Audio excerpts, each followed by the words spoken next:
Ça va être dans un moment où va se mêler le débat sur la motion de censure. Attention, aussi possiblement sur l'article 16, c'est-à-dire les pleins pouvoirs pour Macron. On va en parler. Alors d'abord, c'est un signe positif, ce 10 septembre, cette existence même de cet élan de vitalité du peuple français. Car ça circule depuis en gros juillet 2025, mais ça a pris plus d'ampleur à partir du 15 juillet, quand Bayrou a annoncé son plan d'austérité massif, 44 milliards d'euros, largement, vous le savez, axé sur les exigences de l'Union européenne. On a fait beaucoup de vidéos, on en reparlera. Il a pris de plus en plus au fil des semaines un nom. Il s'appelle Bloquons tout. Bon, ça nous va bien puisque ce sont des initiatives qu'on avait déjà lancées du temps du Covid ou des révoltes paysannes. Ce qui est très intéressant, c'est cette dimension qui existe. Je vais parler ensuite des pièges et des récupérations, vous inquiétez pas, j'ai bien vu le truc. Hein.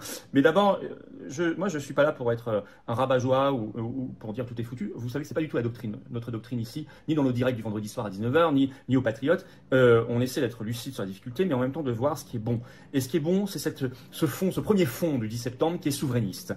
D'ailleurs, même France Inter, dans un grand papier sur cette affaire le 20 août, en parle avec ce titre « Bloquons tout, un mouvement encore flou », mais en reconnaissant, et c'est France Inter, donc ils n'en sont pas fans, la dimension très anti-Union européenne, frexiteuse, souverainiste, intéressante. Alors je vais vous lire un extrait. Alors, le sous-titre, souverainisme et opposition à l'UE. C'est clair. Parmi ceux qui disent être à l'origine de l'appel du 10 septembre, il y a Julien, qui affirme l'avoir lancé avec 2 autres personnes. Ce chef d'entreprise de communication est farouchement anti-Union européenne et ne revendique aucune appartenance partisane. Clara, qui a connu le mouvement via les réseaux sociaux et anime désormais un groupe Facebook dédié à la mobilisation, affirme également que Bloquons tout est apolitique. Pourtant, elle se dit aussi souverainiste pour la sortie de l'Union européenne, de l'OTAN et de l'euro. Elle a relayé l'appel à ses 5000 contacts sur les réseaux sociaux. Et voilà ce qu'elle dit entre guillemets. La plupart sont du Rassemblement national, de Dupont-Aignan et des Patriotes. Les Patriotes, c'est nous, avec un P majuscule.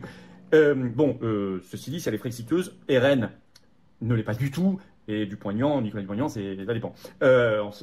En tout cas, les Patriotes le sont.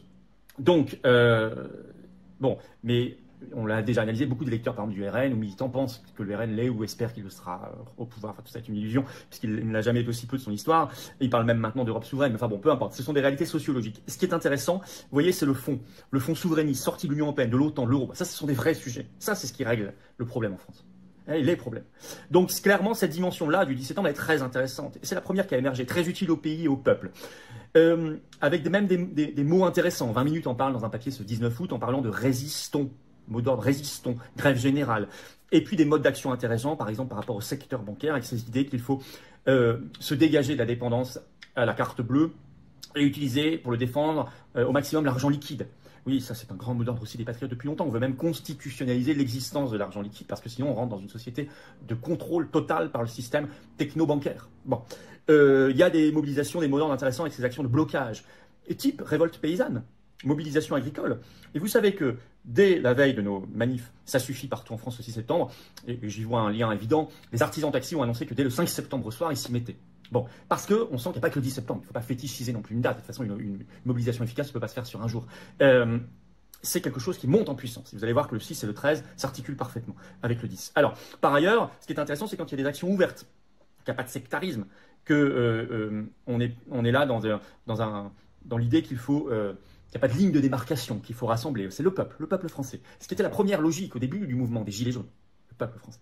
Avec des indépendants, des salariés, des retraités, des étudiants, des personnes qui sont au chômage, des personnes qui sont même parfois de milieux plus aisés, mais qui sont très conscients des difficultés et qui en subissent aussi les premiers contre-coups et qui sont attachés à certaines grandes valeurs, grands principes. Bon, alors ça, vous voyez, ça, ce qu'on vient de décrire là, clairement, les patriotes appellent à participer et à gonfler les rangs de cela. Car ça, c'est utile au pays, au peuple. Et ça, c'est intelligent. Et ça va au fond des choses.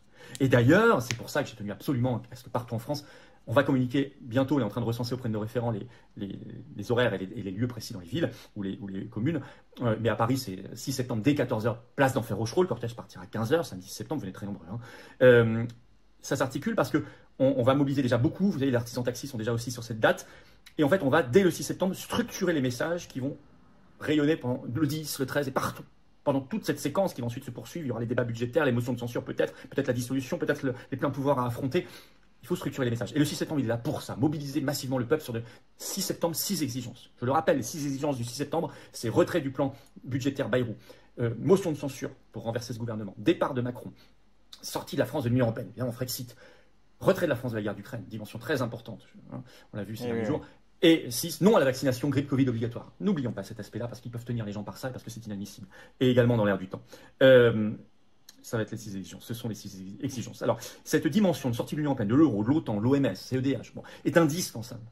Et vous voyez, quand j'ai lu l'article de France Inter qui parle de cela, ça, c'est quelque chose, un excellent signe de vitalité, ce 17 ans. Mais attention, il y a aussi des pièges et des manipulations. Par, je dirais, les spécialistes, les professionnels du pourrissement. Excusez-moi, hein. Et qui s'y mettent dès que ça parle de souveraineté, vous remarquerez. Alors, par exemple, Mélenchon, le 17 août, dans une interview à la Tribune dimanche, annonce un soutien massif. Alors, je vais vous citer. Nous demandons à tous ceux qui partagent nos principes et notre volonté d'action pour en finir avec le gouvernement Bayrou de se mettre immédiatement au service des collectifs locaux qui proposent cette mobilisation et à tout faire pour sa réussite, indique-t-il dans une tribune publiée dans la Tribune du dimanche 17 août. Bon. S'ajoute sur France Info ce 19 août la députée verte Sandrine Rousseau. Je veux que nous entendions le peuple qui se lève.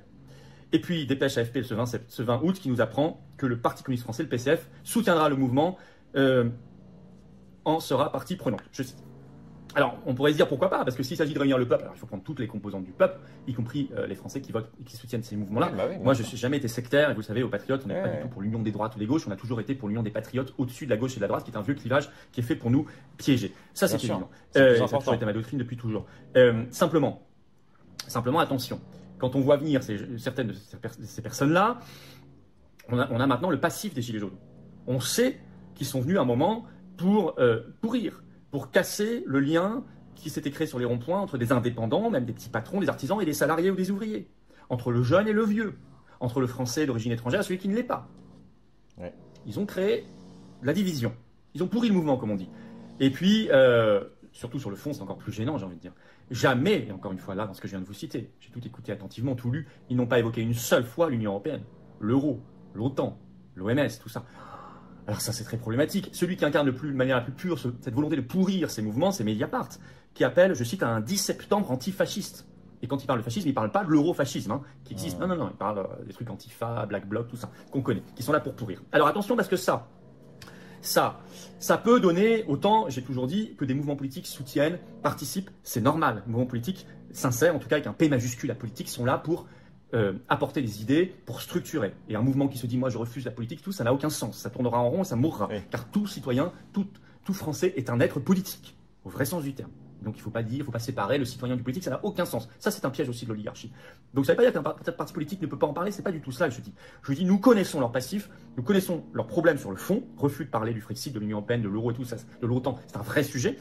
Et ensuite, en plus, est-ce qu'ils ne sont pas missionnés pour faire venir des fauteurs de troubles, des casseurs, des black blocs subventionnés, pour donner un prétexte au pouvoir d'une terrible répression, voire, je crois qu'on en est là, et moi je le préviens depuis pas mal de temps maintenant, quelques mois, voire le déclenchement des pleins pouvoirs via l'article 16, plein pouvoir pour Macron, de la Constitution.